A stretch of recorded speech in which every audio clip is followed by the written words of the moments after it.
Alright, it's Barry and today on Grow It I've got a 3-week tomato grow bag experiment update.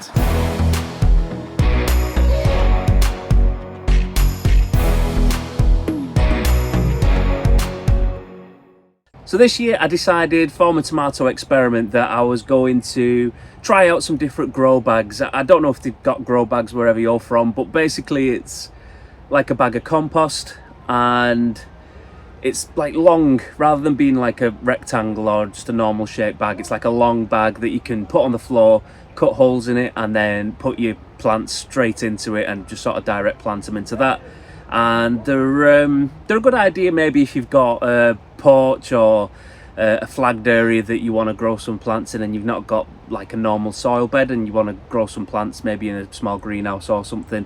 But yeah, they're a really convenient idea for growing plants, and it was only once I actually did that video and I saw a couple of what people were saying, a couple of comments and things, that I realized that not everywhere's got them. So I thought I'd start the video with just saying basically what a grow bag is if you're not aware. And if you haven't watched that video already, it was maybe 2 videos ago or something like that, where I set up the whole thing and what tomato plants I've got growing in there and everything. And basically the whole gist of it is that I'm going to grow 3 plants per grow bag and basically see how well they do, see how much fruit they produce, how healthy the plants are, you know, that sort of thing. So if you want to see what the whole experiment is and the whole background behind it, do check out that video. I'll leave a link to it in the description as well, and I'll also set up a playlist for all of these videos for this year so that you can watch them all in one long order if you want to catch up or something along those lines. So starting today, I've got 4 grow bags. It'd help if I knew what I was growing. I've got 4 grow bags. The cheapest one was £1.50 from Home Bargains. The second one up was Lidl. I think that was £2.50 or £3. There was one from Wilko, which was £4 when I got it, but I think they're reduced now to around £3. And then I've got a big Westland Big Tom planter, which was £7.50. Probably the most expensive grow bag I've ever bought, or the most expensive compost I've ever bought. So yeah, you'd expect that one to do the best, but at the moment it's not necessarily going that way. So it's going to be a relatively quick video anyway. I'm going to just do a bit of an update on the grow bags, some first impressions and my opinion of how they're going so far. So let's have a look at those grow bags and see how we're getting on. Right, so first up here we've got the cheapest grow bag, which was the £1.50 grow bag from Home Bargains. And I say £1.50, I know I've mentioned with the Wilko one that they dropped the price since I bought them. Home Bargains have put the price up on these, so they're £2 now or £1.99. But even then, they're still a pretty good price for a 22 litre grow bag. And you can see by looking at these, they're doing absolutely amazing. These are money makers. I did mention it in the setup video, but just for a refresher, they're all money maker plants that I've got growing in these. Started them all off hydroponically, so they were all the same size when I planted them, and they'd all sort of been through the same processes as far as nutrition and things like that to make sure that they were nice consistent plants. I knew where they came from, sort of how they'd been treated, what light they'd had and everything. So they was off to a really good start when I planted them. And yeah, this is the first one. So this is the 22 litre grow bag. This is the one, I'm not sure whether it's still got peat in it, which is a bit of an issue, but yeah, it's hard to say whether that's the case. It doesn't say that it doesn't have peat, which is what makes me think that it does. But the plants, they're doing absolutely fantastically. This is sort of 3 weeks since I put them in, and yeah, they're doing really good.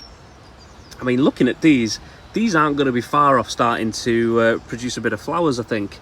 They're getting to the point now where I have to sort of start thinking about taking all the side shoots and things off and starting to actually do a bit of maintenance on them. They won't be far off needing staking, to be honest. I'm not sure I'm going to do it in here yet. I might need to build a frame or something along those lines.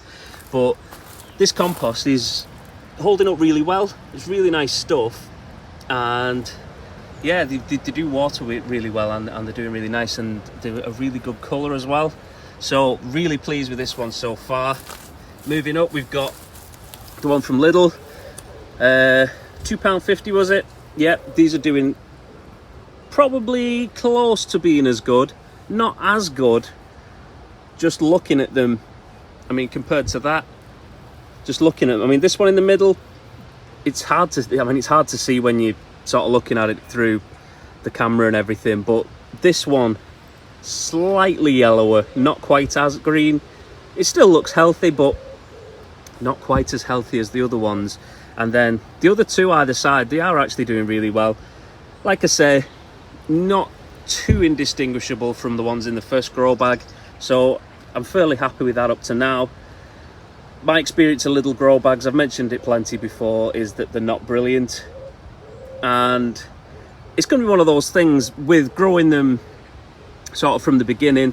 They've got 4 weeks. I'm going to start feeding them next week, but they've got 4 weeks where they're just running on the nutrition from the grow bag, and it's sort of taking them through this early stage and providing them with all those nutrients that they need at this early stage, which is crucial to getting a nice healthy plant and getting off to a really good start. Because if one of these grow bags is really good for tomatoes, it's going to give the plant a really big boost at the beginning. It's going to make it really strong and healthy and help it produce more fruit. Because once these nutrients that are already in there are sort of depleted, at that point it sort of just becomes a carrier for the plants to live in, like media. They're just, it's harbouring them while they grow, and they're using the nutrients that we're going to be supplying through plant food. So this is the crucial point where the grow bags themselves are going to make the biggest difference, and then after that it becomes how good they are at retaining water, how good they are for root structures, different things like that that are going to make the big difference for the actual tomato plants themselves. So this is pretty much the turning point. At this point, if we've got good tomato plants, we're off to a winner, because then once we start feeding them, they're going to really take off and get off to a good start. So let's move up to the next one, which is the Wilko one. Slightly bigger grow bag. This one's a 33 litre grow bag. So didn't mention little one, 27 litres, as you can see there. The first one's a 22 litre grow bag. So they are also going up in size. So again, that is going to have an effect, because it's going to give the plants more space for root growth, things like that. So again, that might have an effect later on as the plant gets bigger, makes more roots. That might be where these bigger grow bags come into their own. So that's another interesting thing to sort of find out and see. And again, the Wilko ones are doing really well. I know that this one had a slightly smaller one, and so did the Big Tom.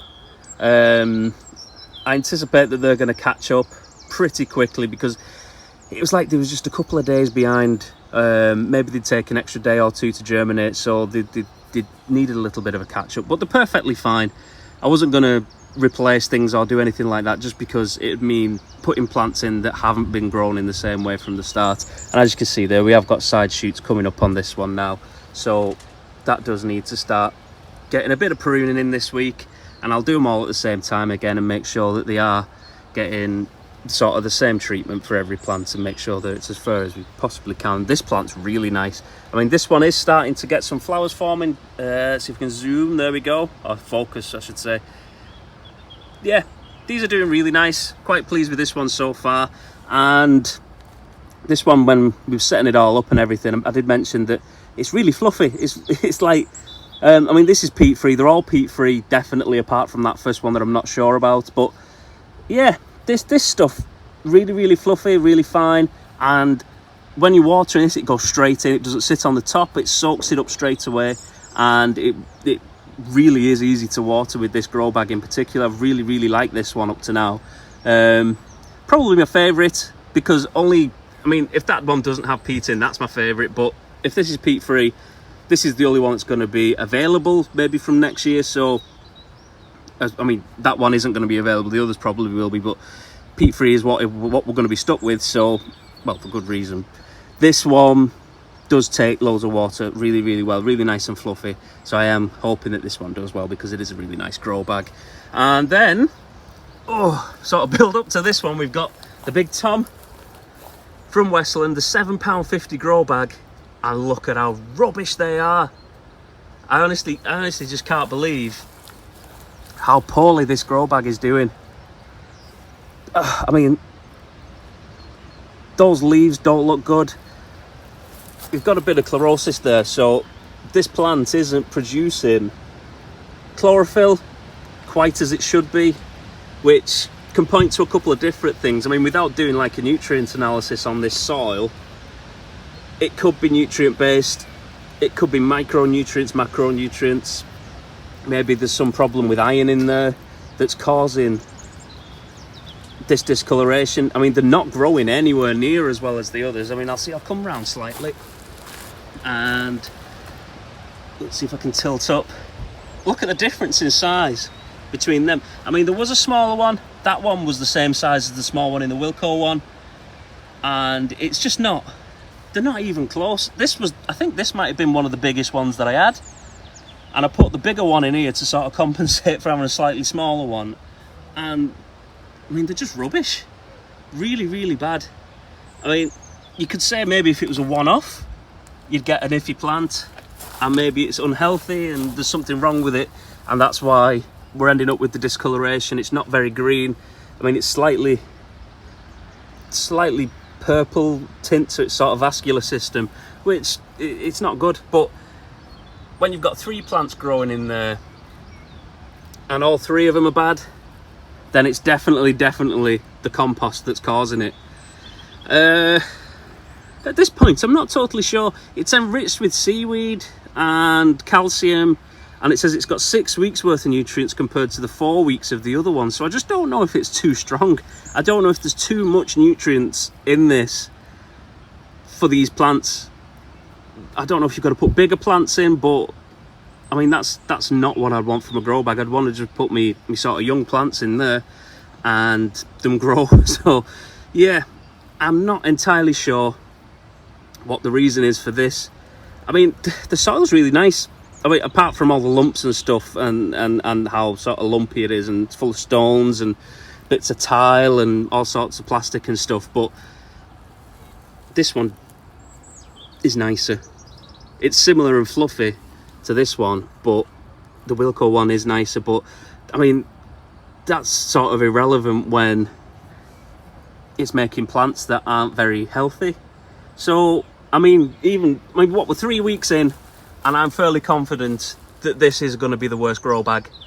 And when it's, what, 5 times the price of the cheapest one, you'd expect it to be significantly better. And one thing that I also noticed is they've gone now. I did actually take pictures just in case, because obviously it was going to be through the video, so I've always got that in the back of my mind. When I came last Saturday, so that was 2 weeks in, this was full of mushrooms, and it had loads and loads of really tiny long stem mushrooms. And I don't know which ones they are. I mean, mushrooms are a nightmare to ID at the best of times, especially when they're little tiny ones. But I wouldn't be expecting to see mushrooms growing. Did I say tomatoes before? Did I say little tiny? I don't know what I said, but it had mushrooms in it anyway. If I said tomatoes, I don't know, but it had mushrooms growing in it, and that isn't what I'd be expecting to see after 2 weeks of a grow bag. So I'd expect it to some degree be treated, heat treated, sterilized in some way or another to make sure that it isn't full of pathogens. Because I've mentioned plenty before how bad an experience I've had with Westland compost in the past, having invasive seeds in it, nightshade, other things that you really don't want in your garden. I mean, my allotment here has nightshade everywhere now in my beds because I've put Westland compost in it out of other grow bags that I've used, and it's really poor form, really, really, really bad for such a big producer of compost that has such a big cut of the market. You really would be expecting a much better product. I mean, especially when you're paying a massive premium price, £7.50 a grow bag. It shouldn't have mushrooms growing in it. It shouldn't have plastic in it and stones in it. So yeah, we'll see how this one gets on, but first impressions, 3 weeks in, they're pretty naff. But the other ones are doing great. So it's not, all isn't going to be lost. I mean, if I had the choice of buying 2 of these grow bags over 1 of these, I mean, it speaks for itself, doesn't it? And then you still have 50p. I was going to say to buy yourself a can of pop, but you can't even do that anymore, can you? So yeah, that's it. 4 grow bags, 12 tomato plants, and I'd say that 9 of them are doing well and 3 of them definitely not. And there we go, that's it, a 3-week update on those grow bags. They all seem to be doing fairly well, apart from that Big Tom. Not too sure about that, but I am going to give it a chance. We'll see if it comes back, and we'll see if those start growing soon. Maybe they've just got to get to a certain size where they can handle the nutrients, if that is the problem. I'm sure we're going to find out at some point. So we'll keep it going, see how it gets on. Don't forget to subscribe to my channel to keep up to date with all of those updates on these grow bags in the future. Like this whole experiment I mentioned earlier, I'll make a bit of a playlist and everything so that you can check out all of the ones that you've missed, if you've missed any. And let me know in the comments if you've had any experience with any of these grow bags, but in particular if you've had any experience with the Big Tom grow bags or Westland's other compost products, to see if you've had any other difficulties, any other problems with them, or any other invasive plants coming into your garden from their compost, because it'd be really interesting to find out. And I might even get in touch with them and see if they have anything to sort of say about it. Or I don't think I'm going to be getting any sponsored videos from them at this rate, because yeah, not doing particularly great with their products. So yeah, we'll see. I'll see if we can get in touch with them, see what we can find out.